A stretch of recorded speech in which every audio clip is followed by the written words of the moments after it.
ऋण पिछले जन्म का। एक पति पत्नी अपने छोटे से बेटे के साथ एक धर्मशाला में रुके। धर्मशाला बहुत पुरानी और कच्ची थी। धर्मशाला की दीवारों में दरारें पड़ी हुई थी। वह दोनों पति पत्नी अपने छोटे से बेटे को धर्मशाला के आंगन में बिठाकर कुछ काम से बाहर चले गए। जब वह वापस आए तो उन्होंने देखा उनके बेटे के सामने एक नाग फन फैलाए हुए बैठा है। वे दोनों इस भयंकर दृश्य को देखकर डर गए। उनका बेटा नाग के फन पर मुट्ठी भर भर के मिट्टी फेंक रहा है और वह नाग हर बार सर झुकाकर इसे सहे जा रहा है। बच्चे की माँ इस दृश्य को देखकर चीख पड़ी और बच्चे के पिता ने भी चिल्लाना शुरू कर दिया कि मेरे बेटे को बचाओ, कोई मेरे बेटे को बचाओ। उनकी चीख पुकार सुनकर आसपास बहुत लोगों की भीड़ इकट्ठा हो गई। उस भीड़ में एक निशानेबाज भी था जो माल ढोने का काम करता था। उसने बच्चे के माता पिता से कहा कि मैं एक निशानेबाज हूँ, मैं निशाना तो मार दूंगा और निशाना नाग को लग भी जाएगा और वह मर भी जाएगा, लेकिन अगर निशाना नाग को ना लगकर बच्चे को लग गया और उसे चोट लग गई तो मेरी कोई जिम्मेदारी नहीं होगी। अगर आप कहो तो मैं कोशिश करके देख सकता हूँ। अब मरते क्या ना करते। उनके छोटे से बच्चे के सामने एक नाग फन फैलाए बैठा था तो वे दोनों ऐसी हालत में इनकार कैसे करते। उन्होंने निशानेबाज को निशाना लगाने के लिए कहा। बच्चे की माँ ने उसे कहा कि तुम निशाना नाग पर ही लगाना। अगर गलती से बच्चे को चोट लग गई तो हम तुम्हें कुछ नहीं कहेंगे। निशानेबाज ने निशाना लगाया और निशाना सीधा नाग को लग गया और वह जख्मी होकर मूर्छित हो गया। लोगों ने यह सोचा कि यह नाग मर गया है। उन्होंने नाग को उठाकर एक बाड़ में फेंक दिया। रात हो गई। वह निशानेबाज भी उस रात उसी धर्मशाला में ही सो गया। रात को ठंडी हवा चलने लगी जिससे वह मूर्छित नाग सचेतन हो गया और आकर उसने उस निशानेबाज के पैर में डस कर चला गया।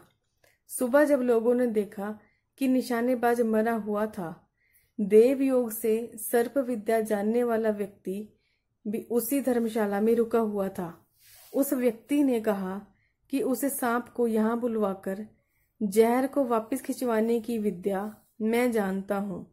अगर यहाँ 8 से 10 साल का कोई निर्दोष बच्चा हो तो उसके चित्त में मैं नाग के सूक्ष्म शरीर को बुलवा लेता हूँ और सारी बातचीत करवा देता हूँ।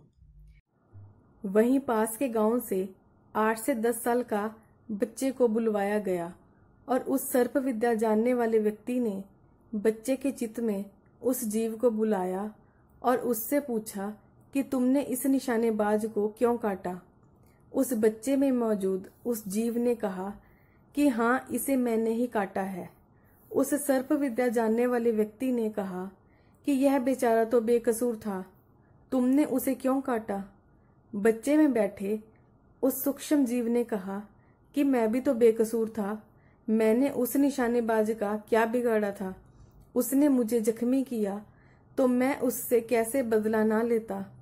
फिर उस सर्प विद्या जानने वाले व्यक्ति ने उस बालक रूपी सर्प से कहा कि वह बच्चा भी तो मुट्ठी भर भर के तुम पर मिट्टी फेंक रहा था, उसे तो तुमने कुछ नहीं कहा। बच्चे में मौजूद उस सूक्ष्म जीव ने कहा कि वह बालक तो मेरे 3 जन्म पूर्व का लेनदार था। 3 जन्म पहले मैं भी मनुष्य रूप में था और वह बालक भी मनुष्य रूप में था। मैंने उस बालक से 300 रुपये उधार लिए थे जिसे मैं चुका नहीं पाया था और अभी तो देने की क्षमता भी नहीं है। तभी तो ऐसी योनियों में भटकना पड़ रहा है कि तभी संयोगवश वह मनुष्य बालक के रूप में मेरे सामने आ गया और मैं अपना फन झुकाकर उससे माफी मांग रहा था।